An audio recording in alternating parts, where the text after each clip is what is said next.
When the camera showed silence, the radio was screaming tension. F1's live broadcast from Imola cut away at the exact moment something game-changing unfolded, a strategic showdown between Leclerc and Hamilton playing out over team radio. As the safety cars scrambled the grid in the final laps, both Ferrari drivers were locked in debate with their engineers. 17 laps left, worn tires, and one shot to make it count. Hamilton wanted data. How many positions will I lose? Leclerc, on the other hand, demanded control. Tell me which tire's best, these are But what no one heard live was Leclerc's reaction to Hamilton's plan. Engineer Brian Bozzi calmly says, "Just so you know, Hamilton doesn't want to box." Leclerc snaps, "I don't care, we're talking about ourselves." That line shattered the illusion of Ferrari unity. It wasn't team first, it was every man for himself. That was the moment the mask slipped. Leclerc's real face emerged, and Hamilton heard it all. Hamilton doesn't shout, he calculates, and that terrifies those hiding intentions. While Leclerc was arguing like a driver fighting for dominance, Hamilton was interrogating the race like a tactician. How many positions will I lose? How new are their tires? Riccardo Adami gave clear answers, but there was hesitation, because Hamilton wasn't just gathering info, he was testing trust. The choice to pit wasn't just about tires, it was about who leads this team from inside the cockpit. And then, in Leclerc's radio, a message leaks. Hamilton doesn't want to box. Bozzi drops it like a landmine, calm but knowing. Leclerc's response? I don't care. But he did, because seconds later when he saw Hamilton enter the pit lane, Leclerc froze. Lewis boxed. I didn't pit. I'm not staying behind and losing more positions. Emotion, not logic. A move driven by ego, not performance. Hamilton was playing chess, Leclerc was reacting with panic, and Ferrari just watched it happen. Leclerc talked soft tires, but the real move wasn't his. Mainstream media painted Leclerc as the brave one, the driver who wanted softs, who pushed for a late stop, who dared. But the radios expose a different story. He wasn't leading the charge, he was reacting, and reacting badly. When Bozzi told him, Hamilton doesn't want to box, Leclerc snapped. There was no analysis, no calm, only bruised ego. I don't care. Yet just moments later, what does he do? He watches Hamilton pit, and suddenly changes course. Leclerc had been demanding the softs. He challenged Bozzi, pressed for action, but the second Hamilton committed to the pit lane, Lewis pitted, then I won't.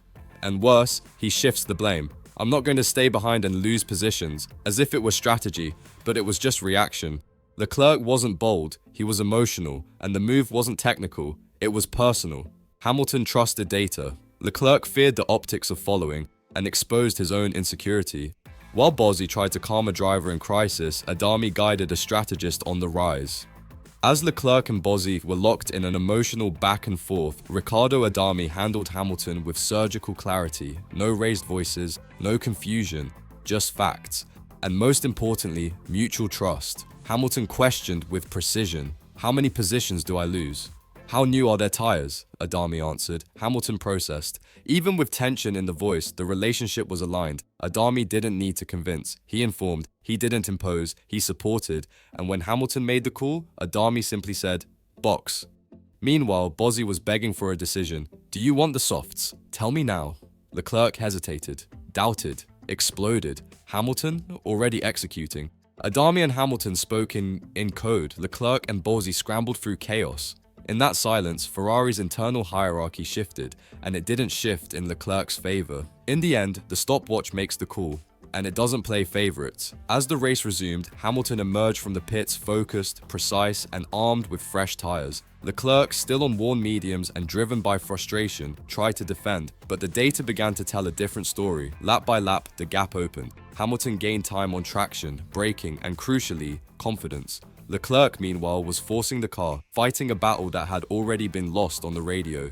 The telemetry showed the truth. Hamilton's pace was consistent, Leclerc's was erratic. This wasn't about grip, it was about clarity.